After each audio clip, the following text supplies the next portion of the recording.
प्रणाम गौरी नंदन। प्रणाम महामुनि। आप भोजन के समय कहाँ चले गए थे? चले जाने का आदेश तो आप ही ने दिया था बालक गणेश, किंतु इस समय मैं विवश हूँ, इसलिए अपनी प्रार्थना लेकर आपके समक्ष उपस्थित हुआ हूँ। कैसी प्रार्थना महामुनि? और ये समस्त शिवगण आपके साथ किस लिए आए हैं? ये समस्त शिवगण अपनी विनती, अपना अनुरोध लेकर आपके समक्ष उपस्थित हुए हैं। कहिए, क्या अनुरोध है शिवगण? हे बालक गणेश, हमारा आपसे एक ही अनुरोध है, कृपा करके इस भवन के द्वार से चले जाइए। हे बालक गणेश, हम अपने रक्षक के प्राण संकट में नहीं देखना चाहते। आप महादेव के क्रोध से परिचित नहीं हैं। यदि आप भवन के द्वार से हट जाएंगे तो आपका हम पर बहुत बड़ा उपकार होगा। कृपा करके भवन के द्वार से हट जाइए। हे बालक गणेश, ये इनका स्नेह, इनका प्रेम है, इन्हें निराश मत कीजिए। हमारे नहीं तो कम से कम इनकी बात तो मान लीजिए। हमें नहीं, समस्त शिवगण आपके शुभचिंतक हैं। कोई नहीं चाहता कि आप युद्ध करें। युद्ध हम भी नहीं चाहते हैं। युद्ध तो समस्त देवतागण हमसे करना चाहते हैं। हम तो उनके द्वार पर युद्ध करने नहीं गए थे, वो हमारे द्वार पर युद्ध करने आए थे। हम जानते हैं बालक गणेश कि आप निर्दोष हैं, ये हम जानते हैं, किंतु इस समय यदि आप हमारे प्रस्ताव को स्वीकार कर लेंगे तो समस्त शिवगण आपका ये उपकार जीवन भर नहीं भूलेंगे। कृपा करके हमारे प्रस्ताव को स्वीकार कर लीजिए। हम विवश हैं महामुनि, इस समय हम आपके प्रस्ताव को स्वीकार नहीं कर सकते। हमें निराश न करें बालक गणेश।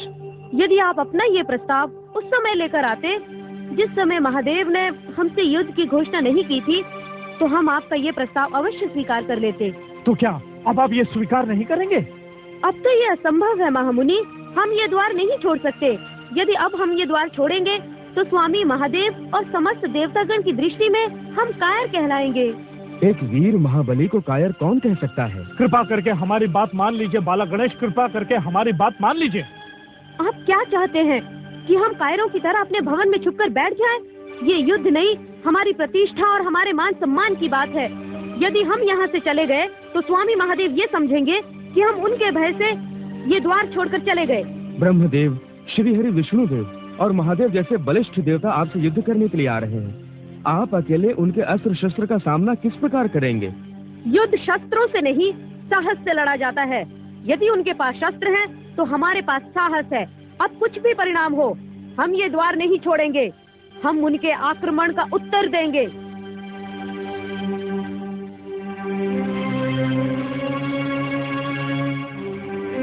रुक जाइए।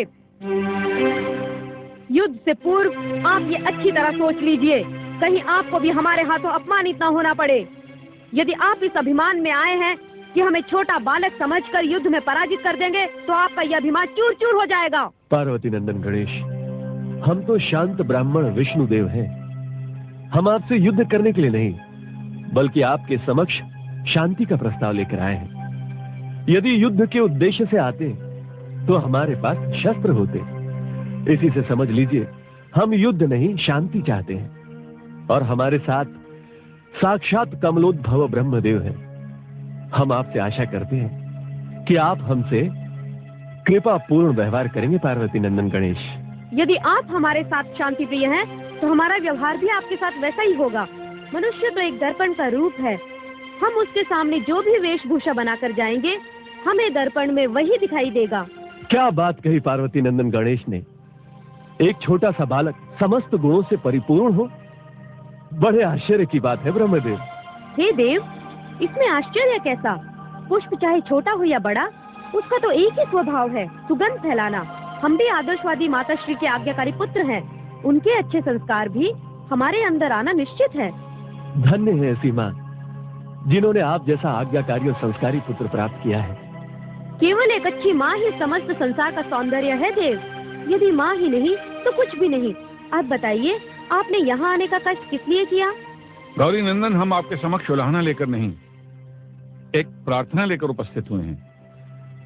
हम केवल ये जानना चाहते हैं कि एक संस्कारी पुत्र को क्या ये शोभा देता है कि वो अपने बड़ों का अनादर करे? हमने तो किसी का अनादर नहीं किया। क्या आपने महादेव का अनादर नहीं किया? निर्दोष शिवगणों के साथ युद्ध करके आपने अपनी क्रूरता का प्रमाण नहीं दिया? तत्पश्चात आए इंद्रदेव और अन्य देवताओं के साथ आपने युद्ध नहीं किया? क्या ये किसी का अनादर या आपकी असभ्यता का प्रमाण नहीं है?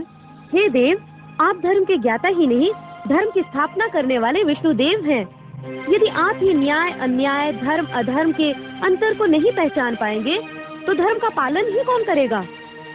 अर्थात क्या अपनी माताश्री की आज्ञा का पालन करना धर्म नहीं? क्या बलपूर्वक भवन में आने वाले को रोकना धर्म नहीं? क्या इतने शिवगणों का एक बालक से युद्ध करना धर्म है? क्या देवताओं का एक बालक के वध की योजना बनाना धर्म है? मौन क्यों खड़े हैं? उत्तर दीजिए। क्या हमारा यही अपराध है कि हमने अपनी माताश्री के आदेश का पालन किया? किंतु देवताओं से युद्ध करने का अपराध तो किया है आपने। अपराध? हम आपके कहने का तात्पर्य नहीं समझे। क्या हम भवन का द्वार छोड़कर देवलोक के द्वार खटखटाने गए थे कि आइए हमसे युद्ध कीजिए? अपराध तो आप देवता कर रहे हैं जो हमें अधर्मी बनाना चाहते हैं। आप हम पर आरोप लगा रहे हैं गौरी नंदन। हमारा आरोप बिल्कुल उचित है। हमारी माताश्री ने हमें ये आज्ञा देकर भवन के द्वार पर नियुक्त किया कि किसी को भी भवन में प्रवेश करने की अनुमति ना दी जाए। क्या मैंने कर्तव्य का पालन करके ठीक नहीं किया? इस समय माताश्री शयन कक्ष में है और उन्होंने मुझे द्वार से हटने का कोई आदेश भी नहीं भेजा।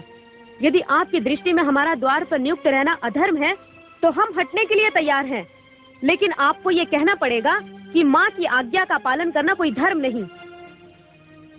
आप तो साक्षात ब्राह्मण हैं विष्णुदेव। कहिए, माँ के आदेश का पालन करना कोई धर्म नहीं? हम तुरंत यहाँ से चले जाएंगे। हम एक पल भी यहाँ नहीं रुकेंगे। उत्तर दीजिए।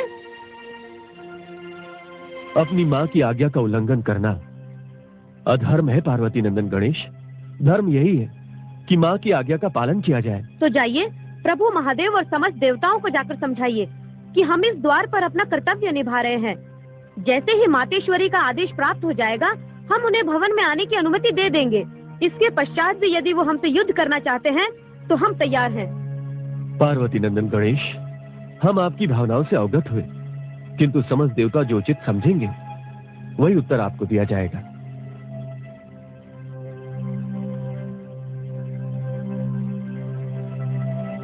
आइए ब्रह्मदेव।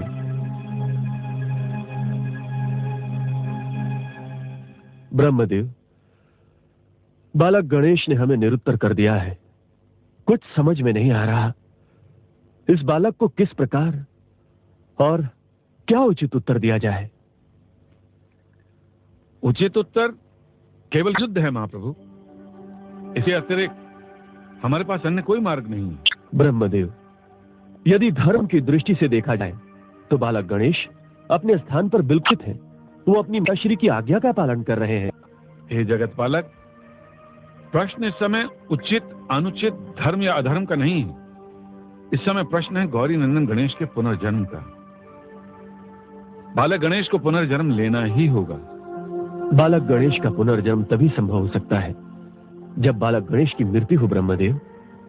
और बालक गणेश की मृत्यु केवल युद्ध में ही हो सकती है जगत पालक। इसलिए हमें बालक गणेश से युद्ध करना ही होगा। युद्ध इतना सरल नहीं है ब्रह्मदेव। वो अत्यंत शूरवीर, महाबली और युद्ध प्रिय है। हमारी पारदर्शी आंखों ने उन्हें अच्छी तरह से पहचान लिया है। इस समय तीनों लोकों में कोई भी उनका सामना नहीं कर सकता। ना ही देवता, ना दैत्य, ना ही गंधर्व। वो तीनों लोकों में अनुपम तेज, शौर्य, रूप और सर्व गुणों से संपन्न है। इसमें कोई संशय नहीं है जगत पालक। किंतु समस्त जगत का, समस्त देवताओं का कल्याण बालक गणेश के पुनर्जन्म में। हमें युद्ध की तैयारियां करनी चाहिए और समस्त देवताओं को मिलकर बालक गणेश से युद्ध करना ही होगा। प्रणाम देवी लक्ष्मी। आयुष्मान भव। क्या बात है मुनिवर विश्वकर्मा? ये समस्त शिवगण यहाँ किस लिए उपस्थित हुए हैं? कोई विशेष कारण? विशेष कारण ही है देवी लक्ष्मी। बस अपनी दुहाई लेकर आपके समक्ष उपस्थित हुए हैं। दुहाई? कहिए मुनिवर, क्या समस्या है? आपकी समस्या का निवारण निश्चित ही निकाला जाएगा। यही आशा लेकर आपके द्वार पर उपस्थित हुए हैं। आप हमें अपने द्वार से निराश नहीं लौटने देंगे। कहिए मुनिवर, क्या चाहते हैं? गौरी नंदन बालक गणेश की सुरक्षा चाहते हैं हम। गौरी नंदन? क्या हुआ है उन्हें? इस समय उनके प्राण संकट में है देवी लक्ष्मी। क्या गौरी नंदन के प्राण और संकट में? क्या हुआ है उन्हें? समस्त दिशाओं से संकट की काली छाया ने उन्हें घेर रखा है माता लक्ष्मी। हमारा दुर्भाग्य ये है कि हम चाहते हुए भी उनकी कोई भी सहायता नहीं कर सकते। हे माता लक्ष्मी, हमारे वीर गणेश की रक्षा कीजिए, उनके प्राण संकट में हैं। हमारे बालक गणेश को बचा लीजिए माता लक्ष्मी, उन्हें बचा लीजिए। आपके अतिरिक्त कोई अन्य उनकी सहायता नहीं कर सकता। जिस वीर गणेश ने कैलाश के युद्ध में हमारी सुरक्षा की थी, आज उनकी सुरक्षा के लिए कोई नहीं है। वो बिल्कुल असहाय हैं, असहाय हैं देवी लक्ष्मी, असहाय हैं। वो असहाय बिल्कुल नहीं है विश्वकर्मा, हम उनके साथ हैं। किंतु पहले ये तो बताइए कि उनका जीवन संकट में क्यों है? कौन उनके प्राण लेने की चेष्टा कर रहा है? हमारी जीवा इतनी बड़ी अशिष्टता नहीं कर सकती देवी लक्ष्मी, नहीं कर सकती। निर्भय होकर कहिए, क्या बात है? मुनिवर, आप बताइए, गौरी नंदन के प्राण संकट में क्यों हैं? देवी लक्ष्मी। हाँ हाँ कहिए। देवी लक्ष्मी, इस समय समस्त देवता गौरी नंदन बालक गणेश का वध करने के लिए तत्पर हैं। क्या? गौरी नंदन गणेश का वध? ये आप क्या कह रहे हैं मुनिवर? मैं सत्य कह रहा हूँ देवी लक्ष्मी, मैं सत्य कह रहा हूँ। गौरी नंदन बालक गणेश के प्राण संकट में हैं। इस समय उनकी सहायता के लिए कोई तत्पर नहीं है, इसलिए हम विवश होकर आपके समक्ष आए हैं। गौरी नंदन का वध? ये तो बड़ा अनर्थ हो जाएगा। अब तो केवल आपका ही आश्रय है माता लक्ष्मी। आप हमें अंधकार में ज्योति की किरण प्रतीत हुई है। बालक गणेश का जीवन आपके हाथ में है। अब आप उन्हें बचा लीजिए, बचा लीजिए माता। क्या स्वामी श्रीहरि को इस बात का ज्ञान नहीं? वे निश्चित ही गौरी नंदन की सुरक्षा करेंगे। मैं क्षमा प्रार्थी हूँ देवी लक्ष्मी। इस समय प्रभु हरि स्वयं ही बालक गणेश के वध की योजना बना रहे हैं। स्वामी श्रीहरि? ये आप क्या कह रहे हैं मुनिवर? मैं सत्य कह रहा हूँ देवी, मैं सत्य कह रहा हूँ। प्रभु श्री हरि ब्रह्मदेव, इंद्रदेव, अग्निदेव और समस्त देवता महादेव के पक्ष में हैं और सबने बालक गणेश के विरुद्ध अपने शस्त्र उठा लिए हैं। निर्दोष बालक गौरी नंदन के साथ हम ये अन्याय कभी नहीं होने देंगे। आप चिंता न करें मुनिवर। गणेश केवल पार्वती के पुत्र ही नहीं, हमारे भी पुत्र हैं और अब उनके प्राणों की सुरक्षा हम करेंगे।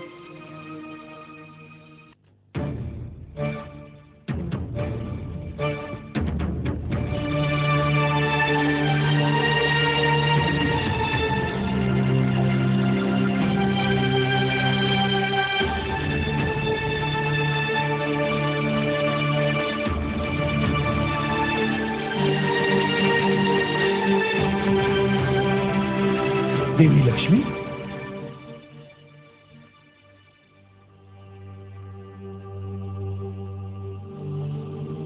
आप और यहाँ कैलाश पर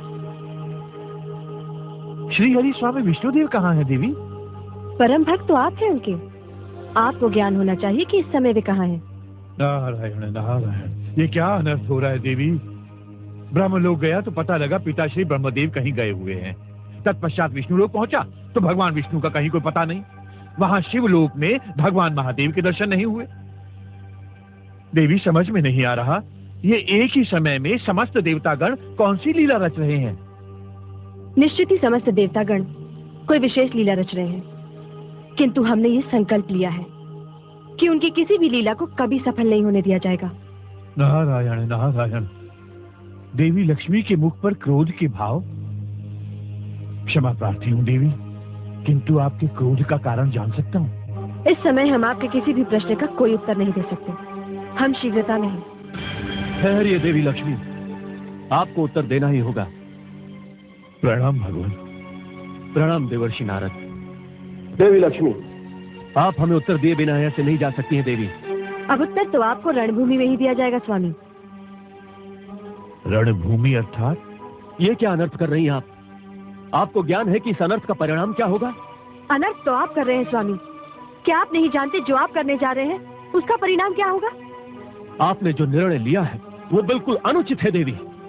एक दुराग्रही बालक का पक्ष ले रही हैं आप। और आप चंद्रमौलेश्वर का पक्ष इसलिए ले रहे हैं क्योंकि वे महादेव हैं। चंद्रमौलेश्वर का पक्ष लेना हमारा परम कर्तव्य है। यदि महादेव संकट में है तो उनकी सहायता करना हमारा परम धर्म है और आपको भी उनकी सहायता करनी होगी। एक अशिष्ट बालक की नहीं देवी। कदापि नहीं। कदाचित आपकी दृष्टि न्याय और अन्याय के अंतर को भूल चुकी हो, किंतु हमारी दृष्टि में अभी न्याय शेष है। आप न्याय नहीं, अन्याय कर रही हैं महादेव के जीवन के साथ, और जिसका आपको ज्ञान नहीं है देवी।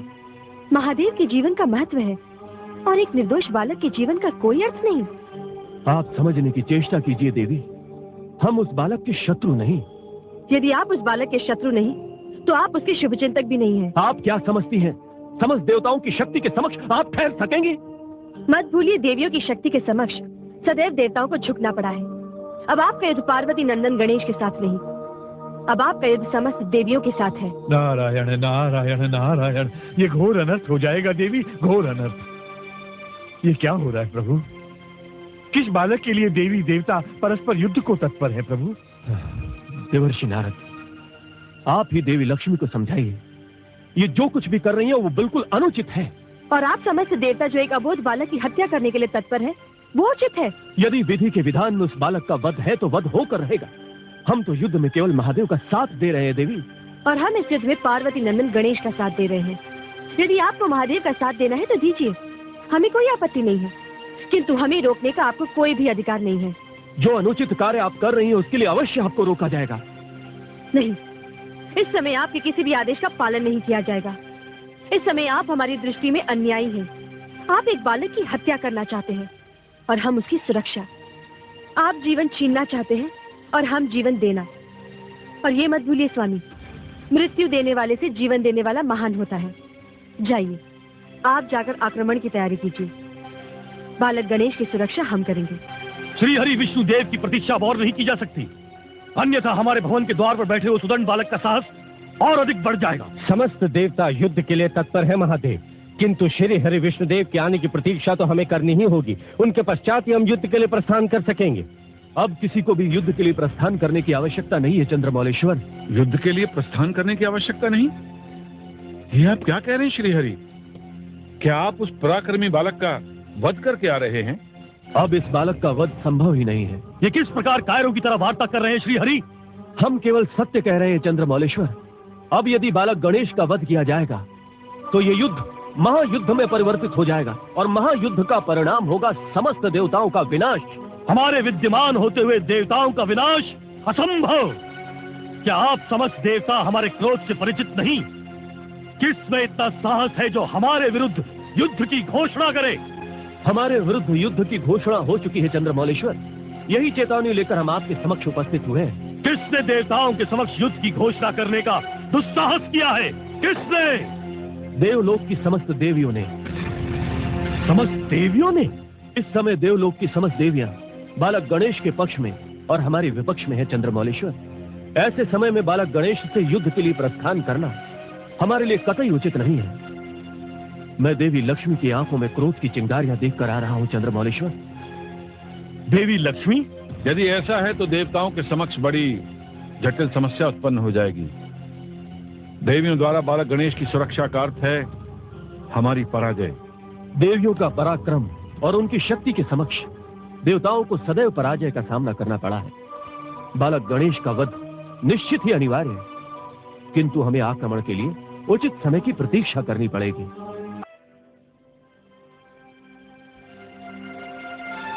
हे विघ्नेश्वर, समस्त देवता अब आपके वध की योजना में कभी सफल नहीं होंगे। ये देखिए आपको आशीर्वाद देने के लिए कौन आई हैं?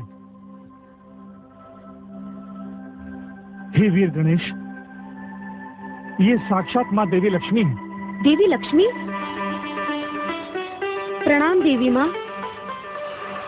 आयुष्मान भव पुत्र। माँ देवी लक्ष्मी, आपने यहाँ उपस्थित होकर हम सब पर बहुत बड़ा उपकार किया है। उपकार कैसा? ये तो हमारा कर्तव्य है। क्या बात है पुत्र, मुनिवर ने हमें बताया कि समस्त देवता आपके साथ युद्ध करने के लिए तत्पर है। हाँ देवी माँ, अभी तक हमारी समझ में नहीं आया कि हमारा दोष क्या है। अब हमारा आशीर्वाद आपके साथ है पुत्र। अब आपको किसी भी प्रकार की चिंता करने की कोई आवश्यकता नहीं है। यदि समस्त देवता आपके विरुद्ध हैं, तो हम आपके पक्ष में हैं। अब देवताओं से युद्ध आप नहीं, हम करेंगे। हम तो स्वयं भी युद्ध के पक्ष में नहीं है देवी माँ। अब आप ही बताइए, हम क्या अपनी माताश्री की आज्ञा का पालन नहीं करें? क्यों नहीं पुत्र, माँ की आज्ञा का पालन करना तो आपका परम कर्तव्य है। किंतु समस्त देवता ये बात समझने की चेष्टा ही नहीं कर रहे। माताश्री ने हमें आदेश दिया था कि किसी को भी अंदर प्रवेश करने की अनुमति नहीं देना। तत्पश्चात महादेव ने भवन में प्रवेश करने की चेष्टा की। हमने उनसे कहा, प्रतीक्षा कीजिए, मातेश्वरी के आदेश के बिना हम आपको भवन में प्रवेश करने नहीं देंगे। बस वे क्रोधित उठे। महादेव क्रोधित उठे? उसके पश्चात क्या हुआ पुत्र? महादेव ने शिवगणों को हमसे युद्ध करने के लिए भेज दिया। वो हमसे पराजित होकर चले गए। उसके पश्चात इंद्रदेव और अन्य देवता हमसे युद्ध करने के लिए आ गए। इंद्रदेव और अन्य देवताओं ने आपके साथ युद्ध किया? एक छोटे से बालक पर प्रहार करना उनकी कायरता का प्रमाण है। किंतु माताश्री और आपके आशीर्वाद से इंद्रदेव और अन्य देवता भी हमसे पराजित हो गए। अब हम अच्छी तरह से समझ चुके हैं पुत्र कि समस्त देवता आपके साथ युद्ध क्यों करना चाहते हैं। एक छोटे से बालक से पराजित होकर उनके मान सम्मान, उनकी प्रतिष्ठा को ठेस पहुंची है, इसलिए वे एकत्रित होकर आप पर आक्रमण करना चाहते हैं। और अब आपकी सुरक्षा हमारी प्रतिष्ठा का प्रश्न है। अब देवताओं का युद्ध आपसे नहीं, हमसे है। हमें तो केवल देवी माँ का आशीर्वाद चाहिए। देवताओं से युद्ध के लिए हम अकेले ही सक्षम हैं। हमारे होते हुए आपको देवताओं से युद्ध करने की आवश्यकता नहीं पड़ेगी, ये हमारा वचन है। आपके आशीर्वाद के अतिरिक्त हमें और कुछ नहीं चाहिए देवी लक्ष्मी, हमें और कुछ नहीं चाहिए। यदि माता पार्वती इस समय अपने शयन कक्ष में नहीं होती तो हम आपको ये कष्ट कभी नहीं देते। पुत्र के लिए कष्ट कैसा मुनिवर? देवी उमा को विश्राम करने दीजिए, हम उनसे आने के पश्चात भेंट करेंगे। इस समय हम शीघ्रता में हैं। और पुत्र, आपको चिंता करने की कोई आवश्यकता नहीं है। अब आपकी भुजाओं में हमारी शक्ति होगी।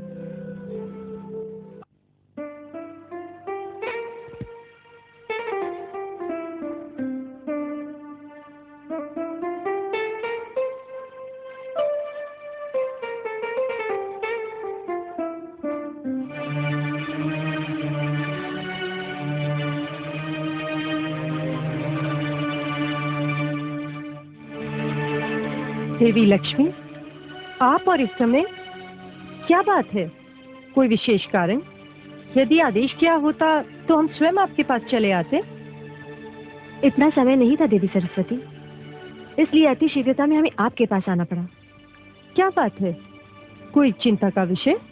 चिंता का विषय तो नहीं, किंतु देवियों के मान सम्मान और उनकी प्रतिष्ठा का विषय अवश्य है। ऐसी क्या घटना घट गई? हम आपके स्वभाव में क्रोध का मिश्रण देख रहे हैं। कहाँ से आ रही हैं आप? युद्ध की चेतावनी देकर।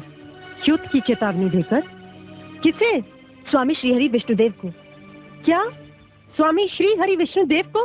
ये क्या अनर्थ सुना रही हैं आप? यही सत्य है देवी। किंतु क्यों? युद्ध का कारण क्या है? आप उनसे युद्ध क्यों करने जा रही हैं? समस्त देवता आपके प्रति क्या विचार प्रकट करेंगे? इस युद्ध के परिणाम से परिचित हैं आप? निश्चित ही परिचित है, इसलिए युद्ध की घोषणा करके आ रहे हैं। ये युद्ध सत्य असत्य, न्याय अन्याय, धर्म अधर्म का है। और अब इस युद्ध में आपको हमारे कांधों से अपनी भुजाओं को जोड़ना ही होगा। निश्चित ही हम आपके पक्ष में हैं, हमें कोई आपत्ति नहीं। युद्ध का यदि कोई कारण है तो उसका निवारण भी निकाला जा सकता है। हम स्वामी ब्रह्मदेव के समक्ष जाएंगे देवी। स्वामी ब्रह्मदेव स्वयं इस समय शत्रुओं की पंक्ति में है। स्वामी ब्रह्मदेव? केवल स्वामी ब्रह्मदेव ही नहीं, समस्त देवता अब एक ओर हो चुके हैं और अब हम समस्त देवियों को उनके आक्रमण का उत्तर देना है। क्यों आक्रमण के लिए तत्पर हैं? क्या चाहते हैं समस्त देवता? गौरी नंदन गणेश का वध। गौरी नंदन गणेश का वध? किंतु क्यों? अपनी प्रतिष्ठा के लिए। किंतु हम गौरी नंदन गणेश को ये वचन देकर आए हैं कि उनके प्राणों की सुरक्षा अब हम करेंगे।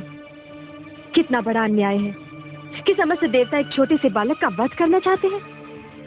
गौरी नंदन गणेश केवल पार्वती के पुत्र ही नहीं, हमारे भी पुत्र हैं और अब उनकी सुरक्षा हम पर अनिवार्य है। क्या स्वामी श्रीहरि विष्णुदेव इसे स्वीकार करेंगे?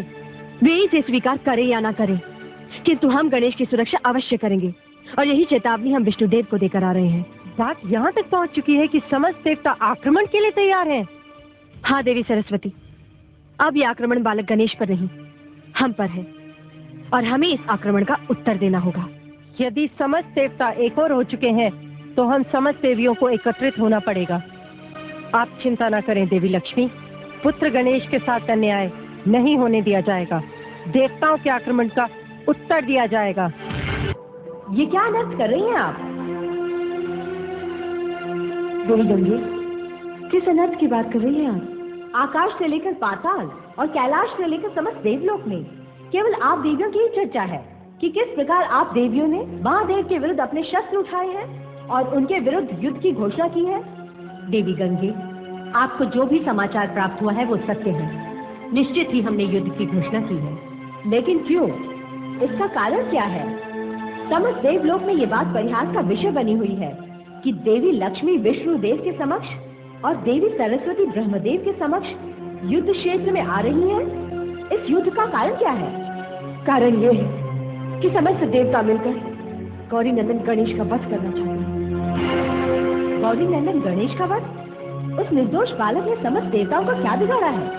क्या चाहते हैं सब? केवल उसकी मृत्यु। मृत्यु? बालक गणेश निर्दोष है गंगे। विश्वकर्मा और समस्त शुभगण हमारे पास बालक गणेश की सुरक्षा मांगने आए थे और हमने उनकी रक्षा का वचन दे दिया। क्या एक अबोध बालक की सुरक्षा करना हमारा कर्तव्य नहीं है? निश्चित ही हमारा कर्तव्य है। इसीलिए हमने निर्णय लिया है, यदि सारे देवता बालक गणेश के प्राण चाहते हैं तो हम उसकी सुरक्षा करेंगे। यदि उसकी सुरक्षा के लिए हमें सारे देवताओं से युद्ध भी करना पड़े तो हम उसके लिए भी तैयार हैं। किंतु बालक गणेश पर किसी भी प्रकार का कोई भी संकट नहीं आने दिया जाएगा और इसके लिए आपको हमारी सहायता करनी होगी। ये देवियों की प्रतिष्ठा का प्रश्न है। यदि ये युद्ध देवियों की प्रतिष्ठा का प्रश्न है तो मैं गंगा देवी लक्ष्मी को वचन देती हूँ कि गौरी नंदन गणेश के साथ अन्याय नहीं होने दिया जाएगा। समस्त देवियां गणेश की शक्ति बनकर देवताओं से युद्ध करेंगी। समस्त देवता हमारे वध की योजना में कभी सफल नहीं हो सकते। अब तो समस्त देवियों का भी आशीर्वाद है आपके साथ गौरी नंदन गणेश। निश्चित ही उनकी पार की दृष्टि न्याय और अन्याय को अच्छी तरह पहचानती है। हाँ गौरी नंदन गणेश, इस समय समस्त देवियों का आशीर्वाद हमें वीरा रूपी सागर में उस नौका की तरह प्राप्त हुआ है जो हमें उग्रता से उबारती है। ये हमारे लिए बड़े सम्मान व गर्व की बात होगी कि इस युद्ध में हम आपका साथ देंगे। नारायण नारायण नारायण। प्रणाम गौरी नंदन। प्रणाम। देवर्षि नारद, आइए आइए। बड़े दिनों के पश्चात आपने दर्शन दिए। कोई विशेष समाचार? समाचार तो मुझे प्राप्त हुआ है मुनिवर विश्वकर्मा, और ऐसा समाचार कि जिसने मुझे इस प्रकार विचलित कर दिया है कि जिस प्रकार अग्नि से जले हुए घाव की पीड़ा विचलित करती है। क्या समाचार प्राप्त हुआ है देवर्षि? समस्त देवतागण इतने निर्दयी हो गए हैं कि एक नन्हे से निर्दोष बालक की हत्या करना चाहते हैं। समझ में नहीं आता देवतागण की मति भ्रष्ट हो गई है या क्या हो गया है। आप जैसे कोमल बालक के समक्ष शस्त्र उठाना घोर अन्याय है, अत्याचार है। देवर्षि, अत्याचार करना तो पाप है ही, अत्याचार सहना उससे भी बड़ा पाप है। इसलिए हमने ये निर्णय लिया है कि देवताओं के आक्रमण का हमें उन्हें पूर्ण रूप से उत्तर देना है। धन्य है मेरी आंखें जो अपने समक्ष त्रिलोकी शूरवीर को साक्षात देख रही है। विजयश्री निश्चित ही आपके पक्ष में होगी गौरी नंदन। निश्चित ही, क्योंकि हम धर्म के मार्ग पर हैं। किंतु मुझे भय है गौरी नंदन कि देवगण आपसे धर्म युद्ध नहीं करेंगे। वे निश्चय ही आपको छल से मारने की चेष्टा करेंगे। इसके पश्चात भी इतिहास हमें को विजयी लिखेगा। अपनी माताश्री की आज्ञा का पालन करने में हमें अपने प्राणों की आहुति भी देनी पड़ी तो इससे बड़े सम्मान की बात हमारे लिए और कोई नहीं होगी। नारायण नारायण नारायण। आप सारे संसार में एक आज्ञाकारी पुत्र का चरित्र उज्ज्वल करेंगे गौरी नंदन। माता की आज्ञा का पालन करना ही सब धर्मों में शिरोमणि धर्म है। आप महान हैं गौरी नंदन, आप महान हैं। हमें आपकी प्रशंसा नहीं देवर्षि, हमें आपका आशीर्वाद चाहिए। अब तो समस्त देवियों का आशीर्वाद आपके साथ है गौरी नंदन। समस्त देवियों की शक्ति आपके साथ है। इस महायुद्ध में आप अकेले नहीं हैं, अपितु आपकी सुरक्षा देवियों की प्रतिष्ठा का प्रश्न बन चुकी है और वो इस युद्ध में अब किसी भी प्रकार का समझौता स्वीकार नहीं करेंगे। हम जानते हैं समस्त देवता इस बात की प्रतीक्षा कर रहे हैं कि माता लक्ष्मी और माता सरस्वती हमारी सहायता ना कर पाए। नारायण नारायण। गौरी नंदन गणेश की सहायता का अर्थ बिल्कुल नहीं समझती हैं आप। यदि समझती होती तो हमारे समक्ष शस्त्र नहीं उठाती। देवी सरस्वती, हमें आपसे इस प्रकार की अपेक्षा नहीं थी कि आप भी देवी लक्ष्मी की भांति शत्रुओं की कतार में खड़ी हो जाएंगी। क्या गौरी नंदन गणेश आपके शत्रु हैं? किस प्रकार वे आपके शत्रु हैं? क्या अन्याय किया उन्होंने आपके साथ? यदि वे आपके शत्रु हैं, तो फिर हम भी आपके शत्रु हैं। किस लिए आए हैं आप शत्रुओं के शिविर में? आप मौन रहिए देवी लक्ष्मी। आप देवी सरस्वती को अपनी तरह विद्रोही बनाना चाहती हैं? हम विद्रोही, और आप एक निर्दोष बालक की हत्या का षड्यंत्र रचने वाले निर्दयी हैं। एक बालक की हत्या का पाप अपने मस्तक पर लगाना चाहते हैं आप। देवी लक्ष्मी, इस समय आपकी बात का प्रभाव उस विष से भी अधिक है। हमें इस बात का अत्यंत दुख है देवी लक्ष्मी। उस समय आपको दुख या दर्द नहीं हुआ जब आपने एक नन्हे से बालक के प्राण लेने के लिए वज्रधारी देवताओं को बालक गणेश के समक्ष भेज दिया? आप दोनों समझती क्यों नहीं? हम गणेश के शत्रु नहीं हैं। केवल इतना समझने की चेष्टा कीजिए कि गणेश की मृत्यु क्यों आवश्यक है। इसके अतिरिक्त देवी पार्वती ने बालक गणेश को अपनी कोख से जन्म नहीं दिया, बल्कि उस बालक की रचना की। देवी पार्वती पुनः बालक को जन्म दे सकती है, किंतु पिता का पुनर्जन्म संभव नहीं है। देवी, ये महादेव के जीवन का प्रश्न है। हाँ देवी सरस्वती, इस समय बड़ी दुविधा की परिस्थिति है। ये महादेव के जीवन का प्रश्न है। प्रश्न महादेव के जीवन का नहीं, प्रश्न आप समस्त देवताओं की पराजय का है। हमारी पराजय? जी हाँ, आपकी पराजय। इंद्रदेव जिस प्रकार समस्त देवताओं के साथ उस बालक गणेश से युद्ध में पराजित हुए हैं, आप सब उस पराजय का प्रतिशोध लेना चाहते हैं। हम प्रतिशोध लेना नहीं चाहते देवी सरस्वती। हम आपको पुनः समझाने आए हैं कि बालक गणेश की मृत्यु क्यों आवश्यक है। यदि आप समस्त देवियां बालक गणेश की सहायता करेंगे, तो किसी भी परिस्थिति में बालक गणेश की मृत्यु संभव नहीं है। पर हम वचनबद्ध हैं, बालक गणेश से हमारी सहायता कभी नहीं वापस ली जाएगी। और यदि आप समस्त देवता युद्ध का निर्णय कर ही चुके हैं, तो आपको यहाँ नहीं बल्कि रणक्षेत्र में आने की आवश्यकता है। ये आप समस्त देवियों का अंतिम निर्णय है? जी हाँ, ये हमारा अंतिम निर्णय है।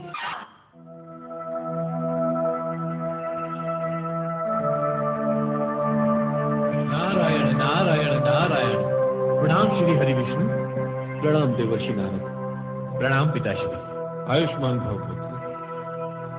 श्री हरि, इस समय कहां से आ रहे हैं और आपके मुख पर चिंता के भाव कैसे हैं? निश्चित ये समय चिंता का समय है देवर्षि नारद। समस्त देवियां हमारी बात समझने की चेष्टा ही नहीं कर रही हैं। नारायण नारायण। देवियां क्या चाहती हैं श्री हरि? युद्ध। देवियां और युद्ध? वे इस समय समस्त देवताओं से युद्ध के लिए तत्पर हैं पुत्र नारद। किंतु क्यों और किस लिए प्रभु? पार्वती नंदन गणेश के लिए। गौरी नंदन गणेश के लिए? हम जिसे मृत्यु देना चाहते हैं, समस्त देवियां उसकी सुरक्षा करना चाहते हैं। अब युद्ध के अतिरिक्त हमारे पास कोई उपाय नहीं है। निश्चित ही समस्त देवियों के समक्ष हमें युद्ध के लिए जाना ही होगा नारद। नारायण नारायण। यदि देवता समस्त देवियों के समक्ष युद्ध के लिए जाएंगे तो देवताओं का विनाश निश्चित है प्रभु। देवताओं की शक्ति तो देवियों में होती है प्रभु। शक्ति के बिना देवता का शरीर केवल शव रह जाएगा। देवियों के समक्ष युद्ध में जाने का अर्थ केवल विनाश होगा प्रभु, केवल विनाश। इसके अतिरिक्त हमारे पास और कोई चारा नहीं है पुत्र। युद्ध के प्रारंभ होने के पश्चात ही हम पार्वती नंदन गणेश को मृत्यु के अंक में पहुंचा सकेंगे। नारायण नारायण नारायण। किंतु देवतागण बालक गणेश को मृत्यु मुख में क्यों भेजना चाहते हैं? यदि उसे मृत्यु दंड नहीं दिया गया तो महादेव का जीवन संकट में पड़ जाएगा देवर्षि नारद। महादेव का जीवन संकट में? नारायण नारायण नारायण। बालक गणेश अपने पिता के लिए अशुभ है पुत्र, और उसकी मृत्यु ही इस समस्या का निवारण है। किंतु हमारी देवियों ने उसे सुरक्षा प्रदान कर दी है, अतएव हमारे सारे मार्ग बंद हो गए। महादेव को तो हमने किसी प्रकार रोक रखा है, किंतु वो शस्त्र उठाए युद्ध के लिए तत्पर है। उनका बालक गणेश से युद्ध करना बहुत बड़े संकट का संकेत है। कुछ समझ में नहीं आ रहा देवर्षि नारद कि हम करें तो क्या करें? नारायण नारायण नारायण। बालक गणेश को मृत्यु मुख में पहुंचाने का एक उपाय है श्री हरि। शीघ्र बताइए देवर्षि नारद, क्या है? सूर्य पुत्र शनिदेव। सूर्य पुत्र शनिदेव? जी हाँ, यदि आप समस्त देवता शनिदेव के पास जाकर विनती करें कि वे एक बार बालक गणेश पर अपना दृष्टिपात कर दें। नारायण नारायण, बालक गणेश का विनाश भी हो जाएगा और आप देवताओं को बिना युद्ध किए ही देवियों पर विजय भी प्राप्त हो जाएगी।